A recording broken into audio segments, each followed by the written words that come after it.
No Brasil, cerca de 2 milhões de pessoas vivem com alguma forma de demência. A expectativa é que esses números tripliquem em até 2050, melhor dizendo. Segundo o estudo divulgado pelo Ministério da Saúde, os números poderão chegar a mais de 150 milhões devido ao envelhecimento da população. Esse cenário mostra que a doença deve ser entendida como uma prioridade em saúde pública. Estimativas prévias sugerem que mais de 70% das pessoas no Brasil têm demência, mas não estão diagnosticadas. Agora, um assunto polêmico que merece discussão e que envolve muito esse tema. Qual é a parcela de contribuição do canabidiol no tratamento de doenças como essas que eu mencionei até há pouco? O RTU Entrevista recebe de forma virtual a geriatra doutora Marcela Ursini. Seja muito bem-vinda, doutora. É um prazer recebê-la de forma virtual, fazendo conexão agora com Belo Horizonte, onde a senhora está. Isso, obrigada. É uma honra estar aqui. Obrigada pelo convite. Realmente é um assunto, né, muito relevante atualmente, então vai ser um prazer conversar um pouquinho aqui sobre isso. Doutora, esse assunto ainda é muito cheio de preconceitos quando se fala do canabidiol.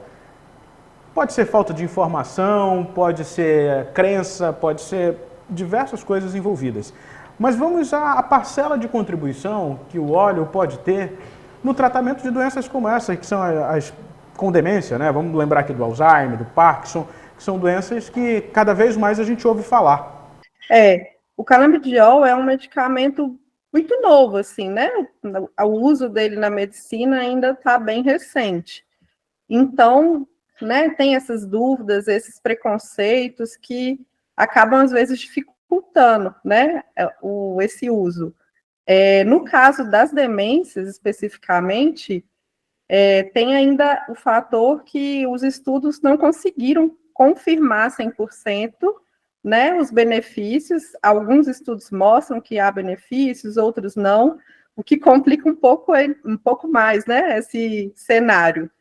Mas o que a gente vê é que para alguns pacientes ele pode ajudar, sim, no controle do que a gente chama de transtorno de comportamento, que são aqueles sintomas, né, às vezes de agitação, agressividade, que costumam ser bem deletérios, né, costumam trazer muitos problemas aí, tanto para a pessoa, né, para o paciente, quanto para a família que está ali ao redor, né.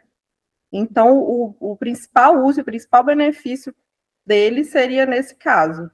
Embora, como a senhora menciona, não tenha uma definição da ciência que diga que o canabidiol é totalmente receitável, mas isso que a senhora menciona é muito importante. Inclusive, tem na internet vários vídeos que viralizam de idosos com Parkinson e com esses momentos de agressividade e que, ao fazer o tratamento, administrado, obviamente, por acompanhamento com o médico, com o profissional da área, conseguem ter uma tranquilidade. A senhora já teve experiências assim com pacientes seus? Claro que a senhora é uma geriatra, quem é o médico responsável por isso é uma outra especialidade, mas a senhora já teve contato com pacientes que fazem uso? Sim, já tive. Como você mesmo disse, né? No caso, geralmente são pacientes que vêm, por exemplo, do neurologista, né? Que prescreveu, mas lembrando que o geriatra também pode iniciar, se for o caso, né? Não é uma prescrição exclusiva de determinada especialidade, mas já tive essa experiência, sim, de ter, né, esse uso com uma melhora, principalmente nesses casos, né, de agitação, agressividade, irritabilidade. Com relação ao Alzheimer, a gente tem escutado falar com cada vez mais frequência, né? Sobre a doença sendo identificada em pessoas idosas, às vezes até nem tanto com o avançar da idade. Mas as mulheres, as pesquisas mostram, têm se revelado com mais frequência diagnosticadas com Alzheimer. Isso tem alguma relação? Tem estudo que mostra a relação disso? Realmente, assim, as mulheres, elas, né, se a gente for pegar os dados, elas têm um pouco mais de diagnóstico, e aí tem algumas hipóteses para isso, né? A primeira é que as mulheres, geralmente, elas procuram mais os serviços de saúde, né? Acompanhamento médico, então, às vezes, acabam sendo mais diagnosticadas, né? E tem a questão também da expectativa de vida, que acaba que a expectativa de vida das mulheres é um pouco maior do que a dos homens. Então, quanto mais vai envelhecendo, né, com o passar da idade, maior a chance de desenvolver a doença também. Então, as duas principais hipóteses para isso são essas. Mas lembrando também que a diferença não é tão grande, né? Assim, é bem parecido o número de diagnóstico entre homens e mulheres, mas realmente as mulheres acabam ganhando aí por pouco. Infelizmente, porque é um cenário difícil para ambos os gêneros. Só que o Alzheimer a gente ainda tem muito a descobrir, a comunidade científica tem muito a descobrir sobre a doença. E o Brasil passa por um processo de envelhecimento, eu li isso na abertura da entrevista. Quando a gente olha para esse cenário, há uma preocupação de saúde pública nisso. A senhora, como geriatra, a senhora deve ter uma preocupação ainda maior de entender e de orientar pacientes que tomem determinados cuidados e não a partir só do momento que se aposenta, do momento que o processo de envelhecimento precisa ser respeitado. E ele não está nos 60 anos, ele está nos 45. Sim, com certeza. O ideal é sempre trabalhar na prevenção, né? Evitar desenvolver qualquer tipo de doença do que esperar essa doença vir para ser tratada. Então, realmente, o ideal é, ao longo de toda a vida, a gente trabalhar nisso, e as medidas de prevenção são as mesmas, né, para várias outras doenças. Então, é manter um estilo de vida saudável, com uma alimentação equilibrada, praticar atividade física, evitar, né, um consumo exagerado aí de álcool, cigarro, que também são fatores que podem contribuir no surgimento das demências, e manter a mente ativa, né? Não só o que eu vejo muito, né? Fazer palavra cruzada é uma ideia que as pessoas têm muito, que seria isso a prevenção. Também, mas qualquer forma de estimular a mente já é uma forma de, né, mantê-la ativa. Então, leitura, assistir filmes, séries, conversar, né? É uma coisa que às vezes parece bobo, mas que ajuda bastante. É você colocar o cérebro em exercício, né? Isso. Para quem tem casos na família de Alzheimer, é uma preocupação a mais? Precisa estar mais atento a alguns sinais? Sim, assim, tem a questão genética, né, no desenvolvimento da doença, e a questão ambiental. Então, quem já tem esse fator genético, vamos dizer assim, não significa que a pessoa obrigatoriamente vá ter a doença, mas, né, esse sinal de alarme aí, esse alerta para realmente a pessoa ficar mais atenta e se cuidar.